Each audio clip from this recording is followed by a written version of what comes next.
సిరాజ్ ఉద్దౌలా అనే ఒక యంగ్ బెంగాల్ నవాబు, ఈ నవాబును ఓడించడానికి ఆయన ఆర్మీ జనరల్లే మీర్ జాఫర్, వాడు వెన్నుపోటు పొడిచాడు. భారతదేశం బ్రిటిష్ వాడి చేతిలోకి 250 సంవత్సరాలు వెళ్ళిపోయింది. నిన్న రాహుల్ గాంధీ గారిని మీర్ జాఫర్తో బీజేపీ పోల్చింది. అసలు అంటే ఏంటి, మీరు వెన్నుపోటు పొడుస్తున్నారు భారతదేశానికి, పాకిస్తాన్ సపోర్ట్ చేస్తూ అని.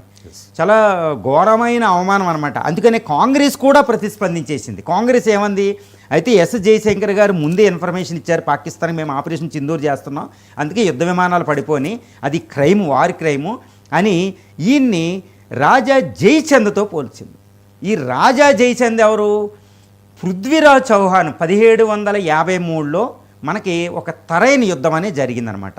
అప్పుడు ఢిల్లీని ఇంద్రప్రస్థ నగరం అనేవారు, ఢిల్లీని హస్తినా ఇంద్రప్రస్థ అనేవారు.